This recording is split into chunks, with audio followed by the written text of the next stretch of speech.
Nick Cattles and Chuck McKenney of Red's Army. We're here to bring you home in the fourth quarter of the Celtics Heat game, but we really want to hear from you. So here's the deal. Hit the fan line button that's right on the top right corner of your screen, and you can come on and talk to us face-to-face. Chuck, we just were talking about this before we went live. This is kind of your prototypical Celtics game of this season, right? It's a little bit clunky. They have some good stretches, and then some other stretches where they just kind of fall apart at the seams. Yeah, absolutely. I was saying it's very familiar in the fact that I have no feel for what's going to happen next, right? You saw them pull ahead by 7 there in the third, and you're thinking, oh, man, maybe we get a little bit of a run here. But no, then we fall back, and now it's, back to a one-possession game. And I'm looking at the box score, and I'm looking, aside from Irving and Horford, who's going to help take this game home, right? Tatum's having a tough shooting night. Hayward's been contributing a little bit. But outside of that, it's like I don't have any confidence that anyone else is going to step up. I know they're shorthanded, no Brown, no Morris. But, man, this just has the makings for, that horrible, whether it's early fourth quarter stretch when the bench is out there, that they're struggling. When the offense fizzles, the defense, they get lackadaisical, and the next thing you know, we're down by a dozen. So I'm bracing myself for that. I know that's very negative, but, can you blame me? No, I can't blame you. And that's Chuck McKenney. I'm Nick Cattles. Adam Jones was scheduled to be on tonight. Situation popped up. Chuck was the man to step in. And as good as anyone talking Celtics here on fan cred. And I got to tell you, Chuck, you just mentioned this. Without Jaylen Brown, without Marcus Morris, this is the kind of game where you're waiting for somebody to step up, and you got to ask the question of who is it going to be? Is it going to be Tatum, who's been kind of spotty tonight? Is it going to be Hayward, as he just got fouled taking that jump shot? Somebody's got to come up with some buckets here, because if you're just going to sit back and rely on Kyrie, I don't think that's going to work out well for them. No, we've seen there are times it can, and Irving started so hot, but I think he seems to have come back down a bit since that first quarter, and some of the shots in this third quarter have been a little questionable. But it's you reach a point where it's like I'd rather sometimes just die with Kyrie doing it than watching other guys. Right? It's like just maybe go down swinging with your best player, but they gotta. They haven't rebounded well in this game. Miami does have some big lineups. They've been crashing the glass. What was that? Travel on Wade. What are they for to call that? Beautiful. Yeah. There's no player I love to hate more. Well, there are a few, but Wade is all right, so we were talking about this. You're not a Dwayne Wade guy. I'm not a Dwayne Wade guy.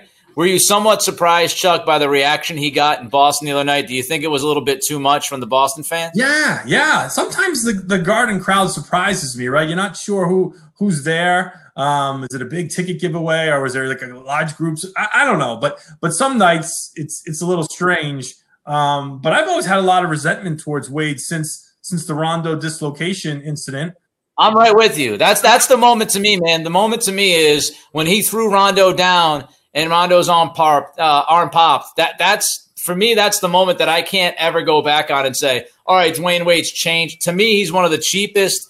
He's a dirty player. And I think people kind of fall in love as he misses a free throw.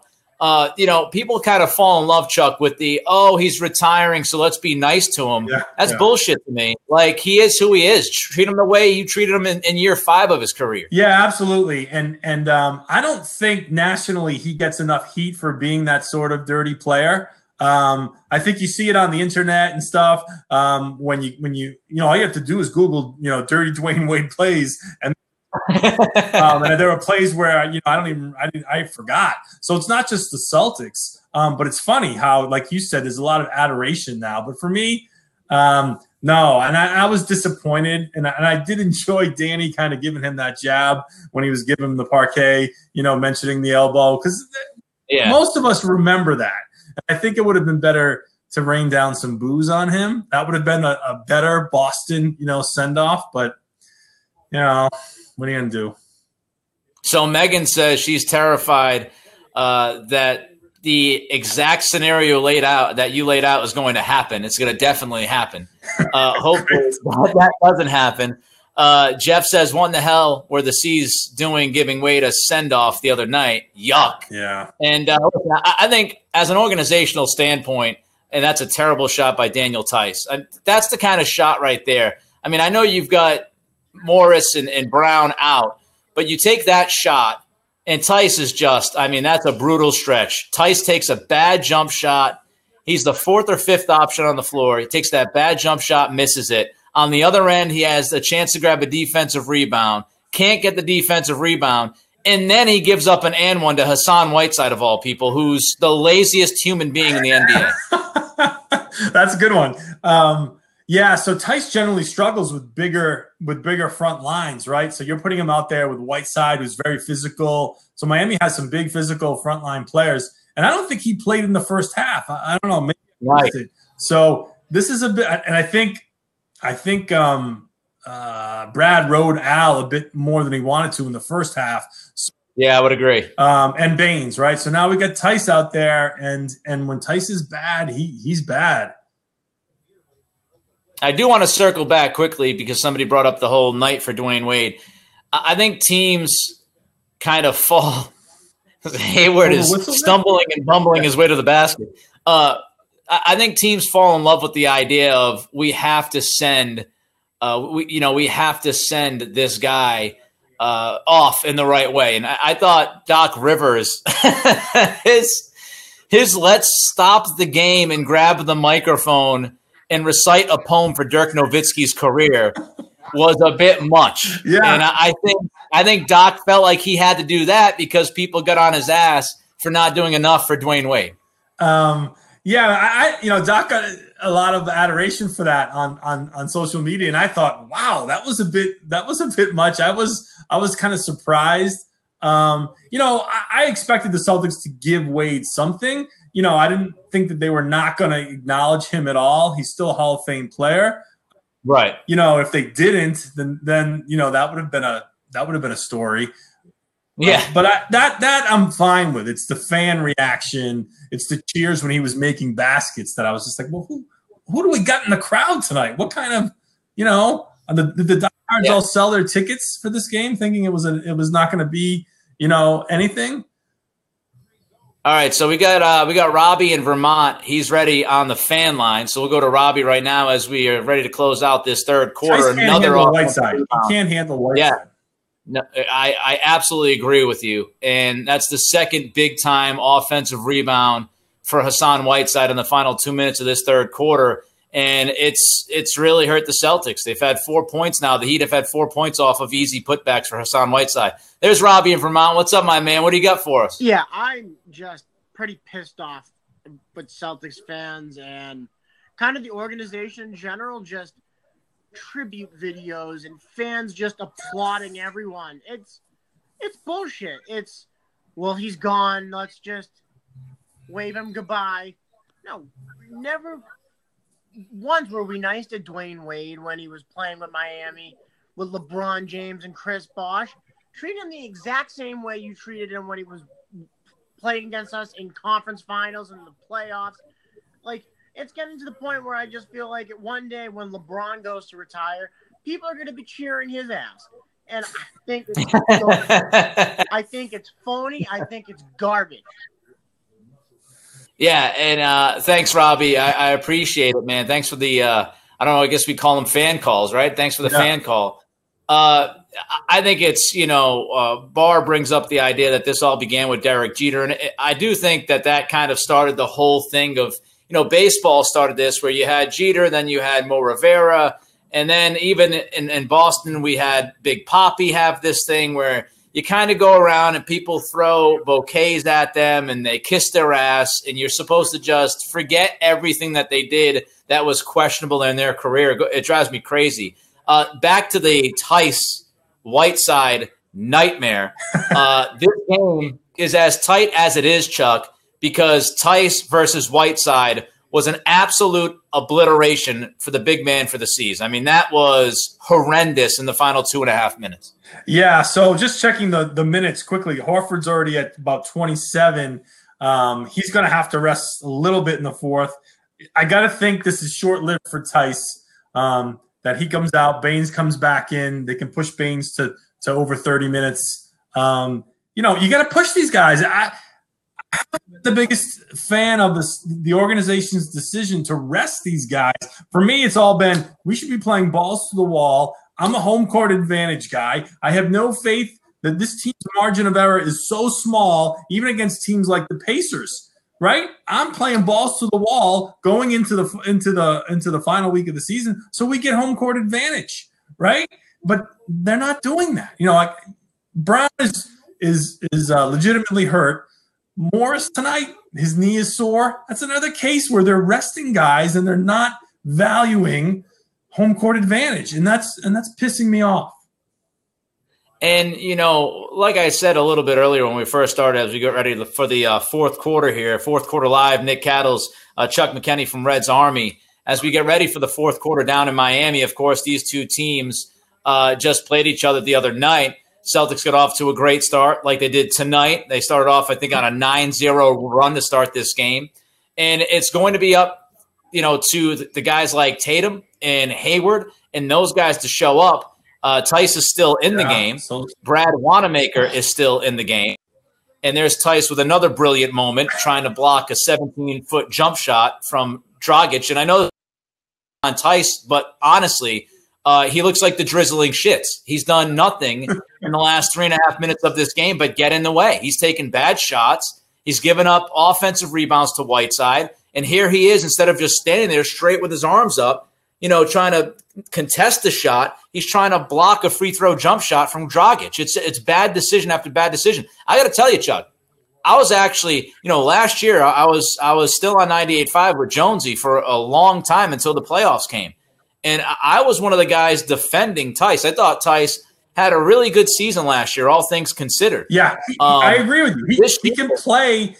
He just doesn't match up well with physical centers, and they just took him out of the game. They're small now. I think Horford's playing the 4. So, Hayward is playing the 4 with this line.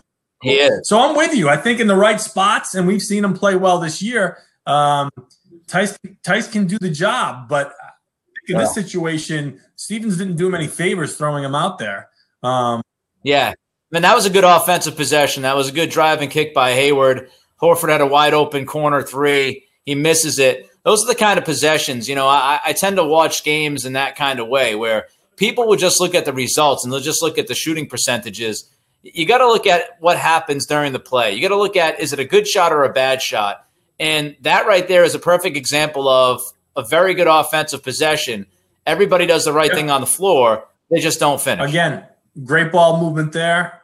Horford with the hook. Right, so it worked out that time. We've been seeing this much of the night. The Celtics trying to get the ball in the middle when Miami's playing the zone. It leads to open shots. They're going to have to make them. Yep, and I think the Celtics have done a really good job the last 2 times they've played Miami, and Miami's kind of backed away. James Johnson, by the way, he's fallen off a cliff.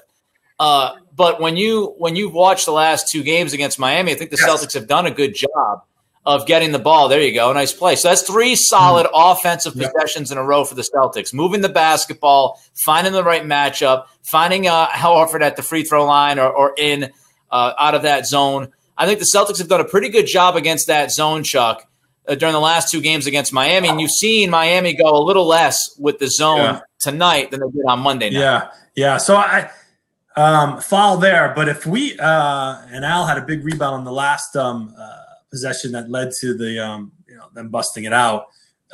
They showed a stat here, at least on Comcast, 23 second chance points for Miami. So coming down the stretch, we got to get those rebounds, right? That's critical not to give them second chance opportunities here. So we'll see what happens. They've taken out Hayward now. Tatum comes in for Hayward. James Johnson continues his precipitous fall off that cliff I just mentioned a second ago. That's an offensive foul on the screen. And now, this is the kind of moment right here, Chuck, okay?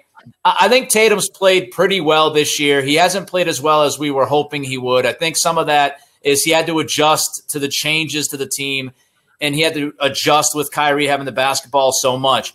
This is the perfect example, and that's more good offense from the C's. Rozier blows it. But this is the perfect example of a game and a moment where you need Tatum to show up. And you need him to score some buckets here. You know, Kyrie's not in the game. You got Wanamaker out there. Rozier's been inconsistent. You need Tatum to kind of steady the offense here for the next couple of minutes. I'm guessing that Brad is waiting until about the 6.5, 7 minute mark to get Kyrie back in this game. Yeah, if you're rolling out Smart, Rozier, and Wanamaker, Tatum needs to take all of the shots. You know, maybe work something with him and Horford. But since we brought that up, we've had Rozier in the paint, missed floater, and then there was another miss. Oh, Horford had another good shot. So, right, we talk about, it's make miss, right? Doc Rivers famous make miss league. So they've had good looks here, but they haven't. That was off of Dion Waiters, by the way. No, I thought that was off of Waiters. I thought that was a double deflection, double tip. Anyway, rebounds. Okay, here we go. But especially with Tatum, it doesn't seem like they ever really force the ball to him or Stevens. The only two guys that Stevens really goes to when he needs baskets offensively, Kyrie and Al. Big shot by Wanamaker, right? So we're going to need a little bit. I think we're going to get a little bit from a few different guys here. But I'm nervous. Like you said, I think we got a few minutes to go. It's going to be that 6 minute mark when he rolls back, hopefully Kyrie and probably Baines. Yeah, Chuck, let me ask you that. That kind of leads me to my next question for you. And this is Chuck McKenney, Nick Cattles here on Fourth Quarter Live on FanCred. Again, you guys can hit us on the fan line button on the top right corner of your screen. You can pop up, and we can all pretty much see each other. It's a beautiful thing. Chuck, if you're Stevens and you're at the 5 minute mark of this game, who do you close the game out with? Without Jaylen Brown, without Marcus Morris, is it Hayward, Baines, Horford, Smart, and Kyrie? Yeah, I think I would. I don't like the other team to dictate what I'm going to do, but if Miami's going to go big like they have been, then I want Baines and Horford together. I have a hard time saying Al's name tonight. I'm going to go with those guys together.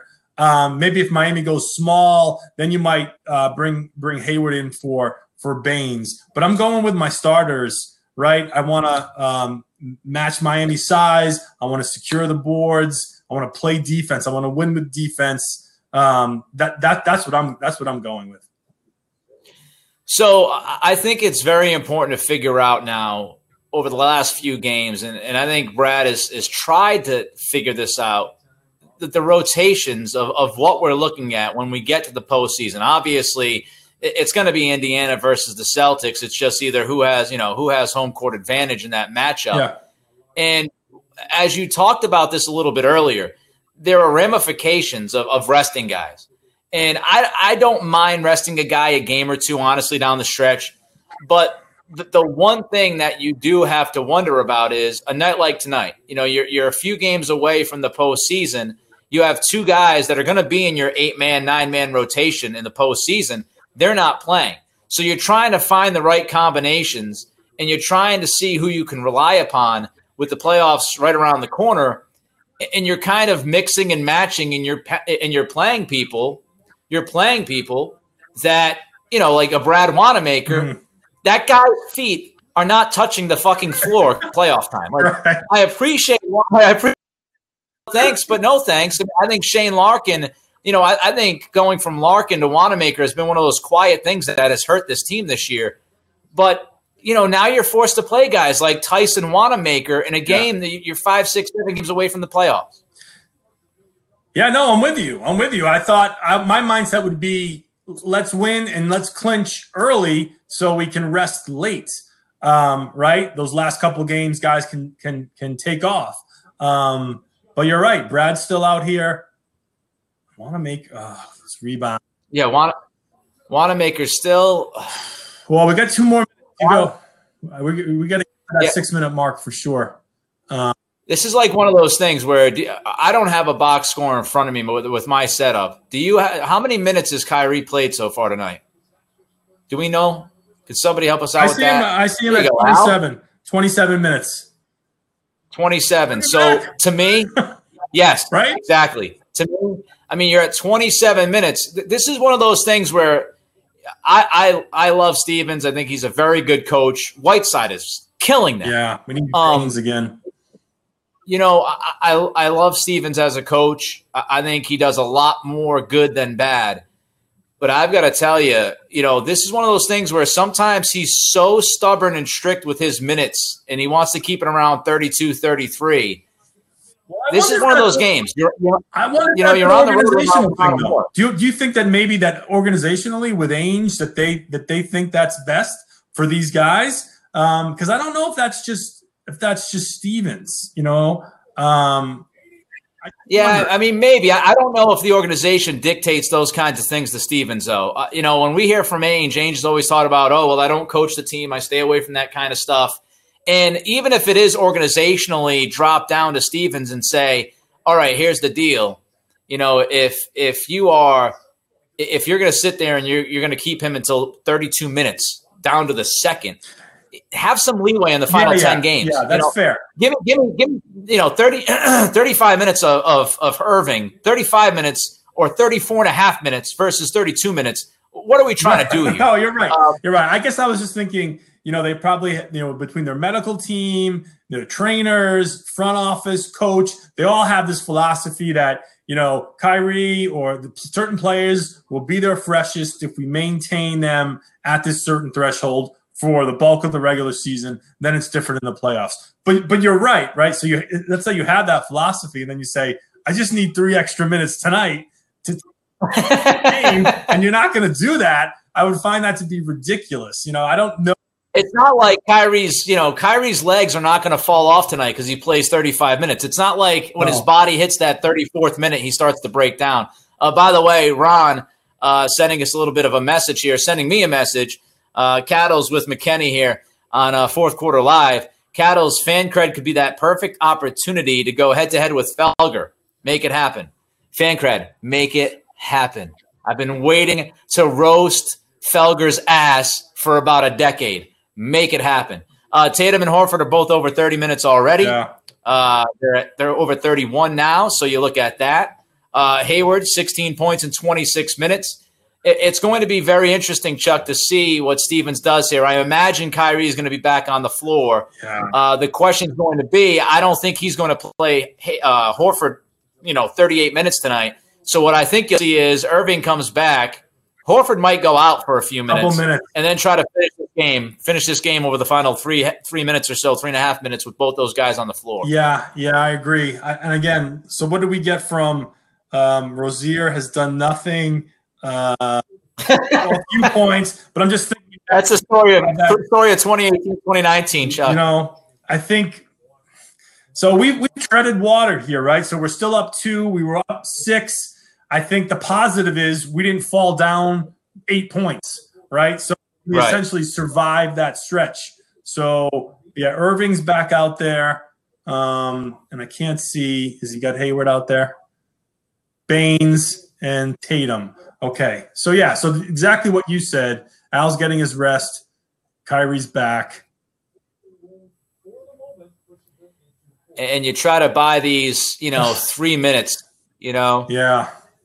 Well, this is what we talked about, right? Tatum, make some shots. He's got to make shots. Yep. It doesn't have to be Irving, cold off the bench, forcing him. We got to get Tatum rolling. He's played, it seems like, most of the fourth quarter, and I don't think he has a bucket. No, and I want to ask people right now, all the people watching Chuck and myself here on FanCred, I want your thoughts. Do you roll with Tatum here and you let him keep playing off the string, or right on cue for Chuck? Do you let Tatum play? I know he just knocked down the 3, so that might make you lean a certain way. Or do you play him until about the 4-minute mark, and do you finish this game with Hayward? I think that's the fascinating question. Is Hayward sitting around with 26 minutes and Brad saying, if I can get Hayward to 30 minutes tonight, so he's trying to get to that 4-minute mark, and then you bring in Hayward for Tatum, that'll be fascinating to watch to see if that's what they do. Yeah, it's true. The best thing for the Celtics right now is James Johnson. Oof. So what do you do, Chuck, as I lose my voice? No, I mean, I think you raised a good point. They might go that route. And I think Brad may have that already set up in his brain. Whereas I would be like, if Tatum starts to hit a few 3-pointers in a row, I'm riding the hot hand. But I think you're right. We might see Tatum come out.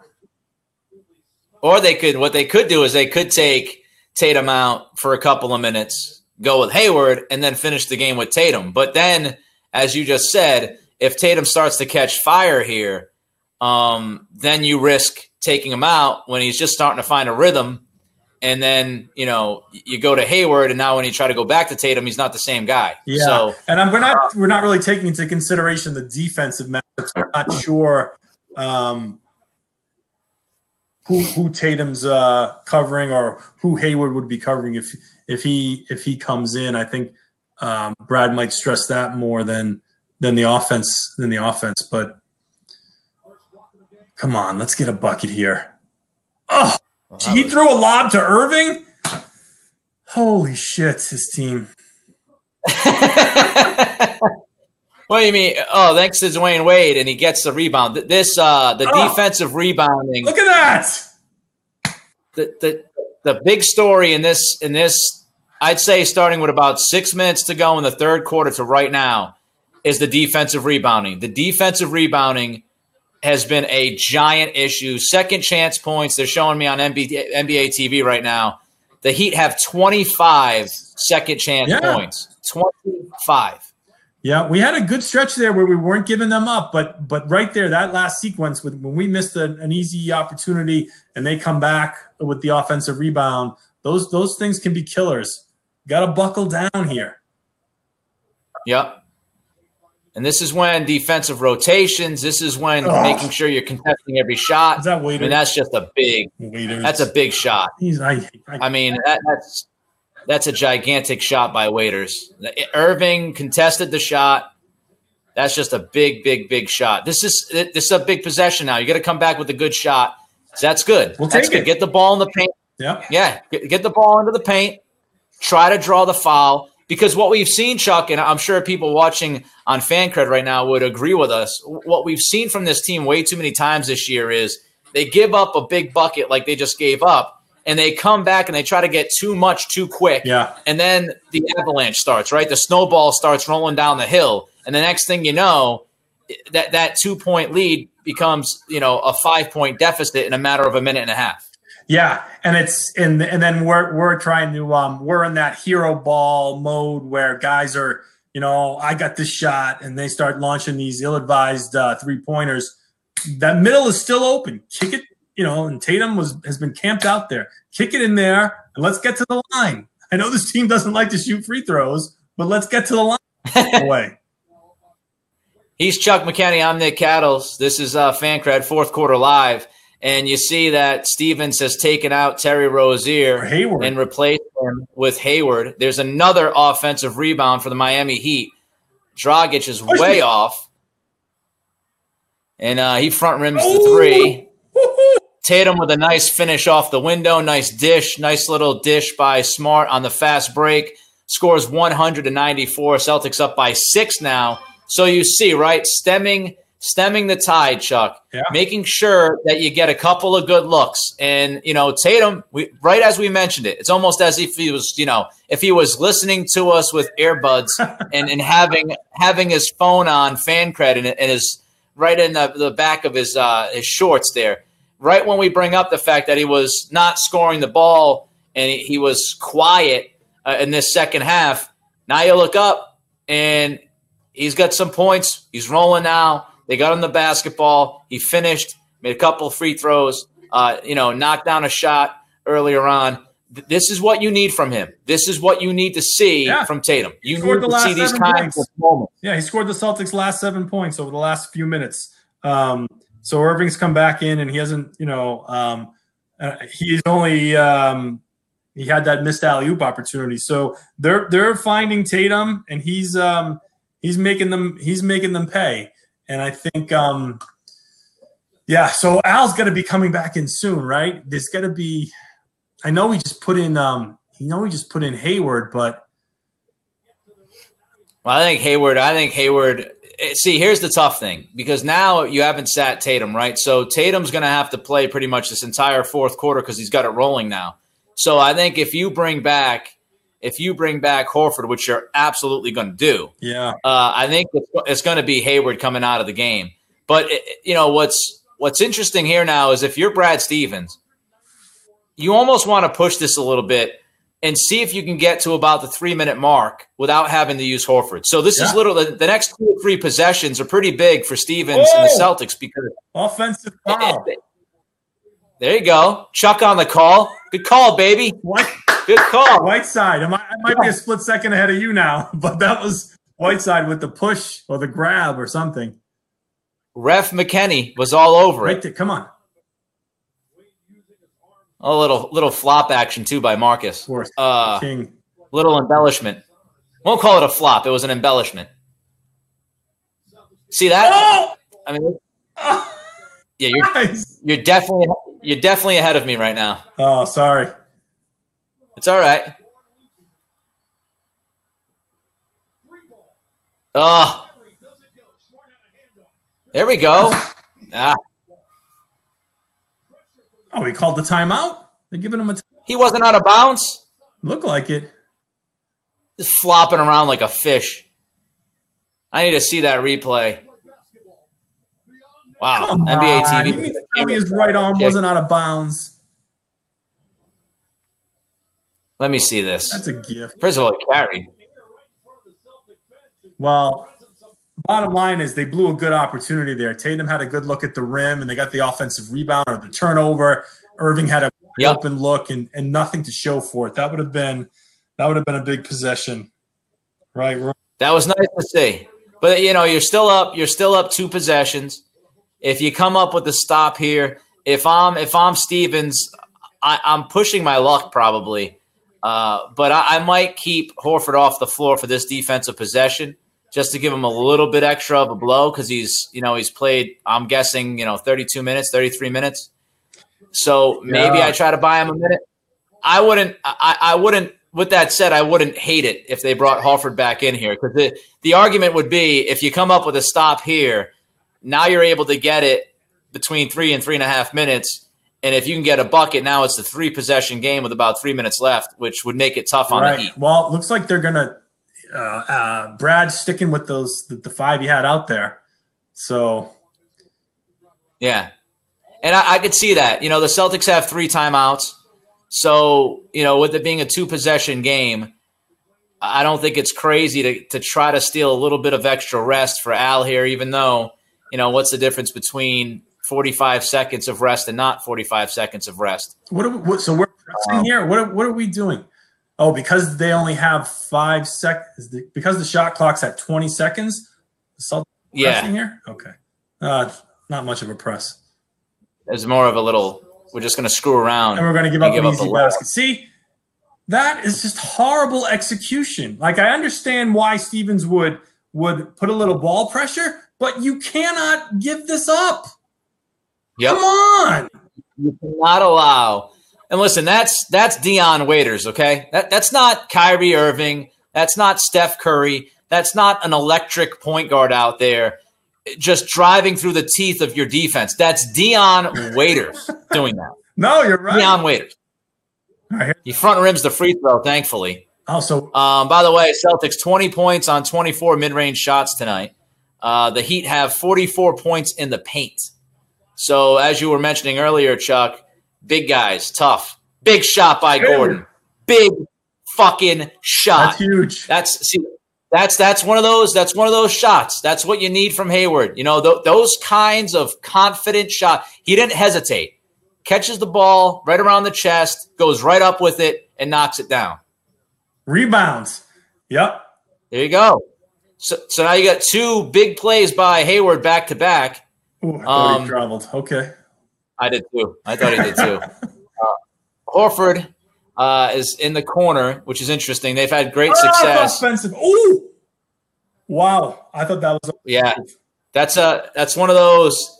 That's one of those 50-50 calls right there. I'm surprised. that the Celtics got that call on the road. Let's see. I'll see the replay again. Yeah, it's a good call. Whiteside was moving. He moved into him. He looked to be in the air even when Hayward hit him. So, yeah. All right, Matthew and Newton. He's ready on the fan line. So let's go out to Matthew and Newton. We got about 3:20 left in this game. 103-96. Celtics up by 7. Nick Cattles, Chuck McKenney here with you. Fourth quarter live on FanCred. What's up, Matthew? Hey, what's going on, guys? Hey. Not much. So I was just wondering, who you guys think the second most important player on the Celtics is going to be for the playoff run, whether it's Jason Tatum or Gordon Hayward, who is hopefully starting to round into form. All right, thanks for the question, Matthew. Second most important Celtic come playoff time, Chuck. Is it Hayward or is it Tatum?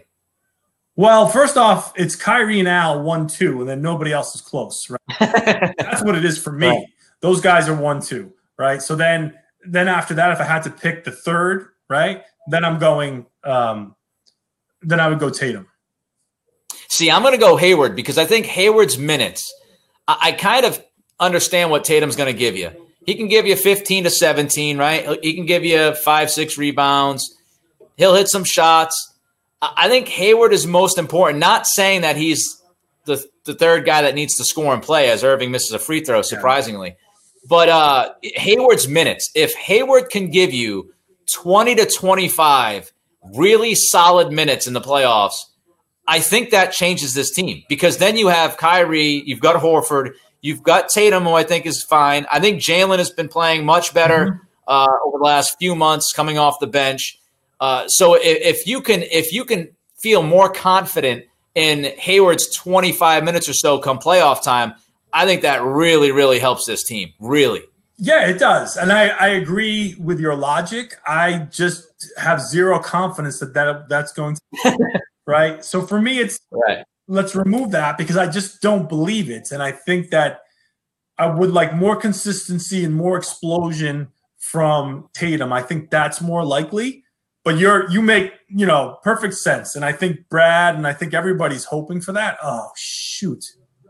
That 10-point lead, by the way, was the largest lead of the night for the Celtics. It's now down to 7. And I feel like I've said this several times, but this is the way this team plays. This possession right here, critical to get a bucket. You don't want to come up with a bad shot or a turnover. Gordon, nice play getting inside the paint. I was going to say, you don't want to miss that. Then you're looking at a 7-point game. If the Heat can come down and get a bucket, now you're kind of scrambling again to close this game out. I feel really confident if Dwayne Wade is having the basketball in his hands. Yes, there you go. Turnover. Thanks, Dwayne. If I'm the Celtics, I allow that to happen.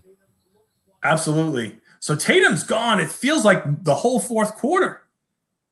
I don't know. Yeah, he had, I think, close to it. I mean, his minutes are – he's only at 36, and again, 36 minutes for a 21-year-old is not a big deal. But for this Celtics team, it seems – unusual. Yeah, Tatum's got a game-high 37 minutes. Stevens, by the way, he weighs in, not Brad Stevens. Stevens weighs in and says, Smart is the next most important guy. He'll bring what no one else can bring, like Ben Wallace.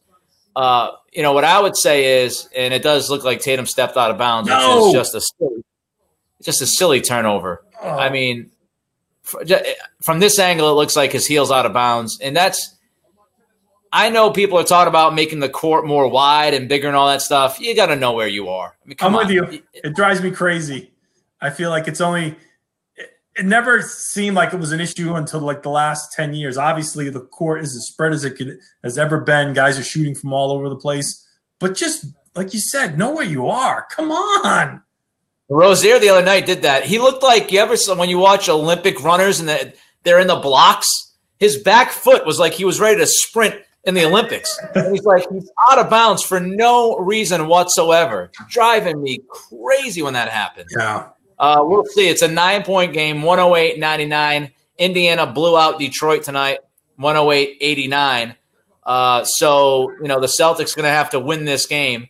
And then you got Orlando beating the Knicks, so Orlando stays in the hunt. Brooklyn loses to Toronto 115-105. So that's what's happening around the East tonight. Miami right now is a half a game out. Yeah, he's out of bounds. So we'll see what they do here. But all in all, if the Celtics can come up with a stop here, Chuck, you feel pretty good, honestly, about this fourth quarter so far. I mean, they've done what they've had to do. They've had some really solid offensive possessions. You've seen both Tatum and Hayward step up, which is what we wanted to see. Yeah. And if they can come up with a stop or two here and walk away with the W, you feel really good winning this game on the road without Brown and Morris. Why is Rozier in the game? He's in for Irving? Okay. Yeah, defensive. I'm guessing Stevens is going defense offense here. Waiters is such a pain in the ass. He really is he's such a streaky shooter.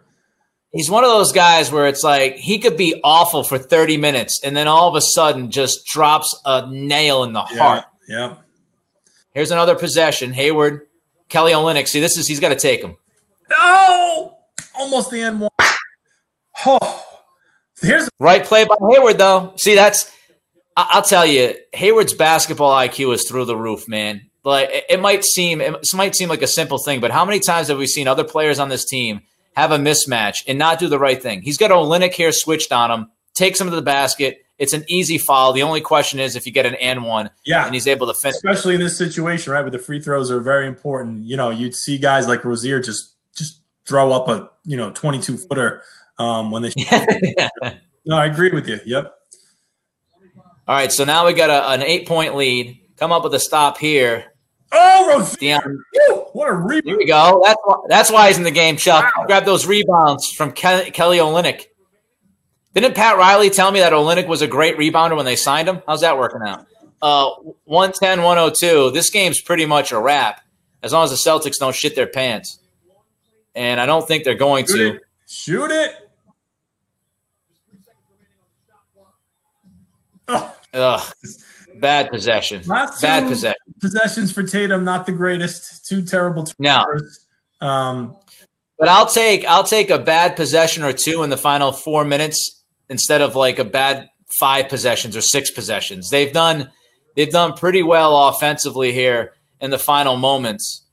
And they've also done a pretty good job defensively. There that's game. I mean, that's going to be a nice for the Celtics tonight. They played good defense. I think, if Waiters doesn't hit a couple of big-time threes, their defense looks a lot better. If Waiters doesn't hit those threes, they're under 100 for the night. Celtics on the road. Listen, the big story here, Chuck, as we just mentioned, Hayward stepped up big time in this fourth quarter. Yep. Tatum stepped up big time in this fourth quarter. And we also learned that Daniel Tice still sucks ass against big guys, like really big dudes.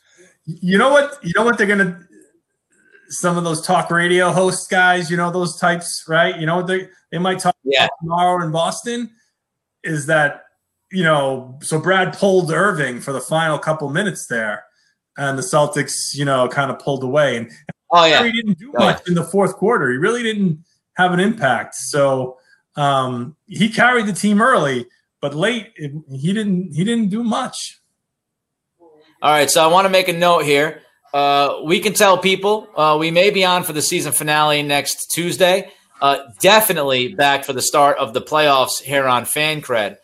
Chuck McKenney, Nick Cattles, fourth quarter live on FanCred with you, wrapping up this Miami Celtics game. Celtics will win the back-to-back against the Heat, which is a pretty tough thing to do in the NBA, especially when the second of that back-to-back is on the road. So how do you feel about this team right now, Chuck? I mean, we looked at the final 7 games of this season as kind of somewhat of a litmus test because they're playing against teams that all have some skin in the game still. And I think aside from obviously Saturday night sitting Irving and Horford, I think so far this final stretch, they're playing some pretty solid basketball. Not great, but pretty solid basketball. Yeah, I agree. I didn't really give them much of a chance to win tonight. I think especially after learning that Brown was going to be out.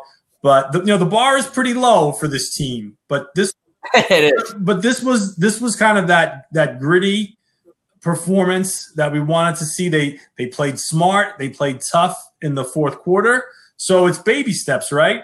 I think we take this and we move on. And we hope that they can carry this into Indiana. Doesn't change my overall perspective that I don't expect them to do much outside of the first round of the playoffs. But yeah, it's positive. Oh my gosh. tries to bank home a 3 to end this one. So where does this rank in terms of the best wins of the year? James asks. I won't go that far. I think it's a good win. He's funny. It's a good win on the road.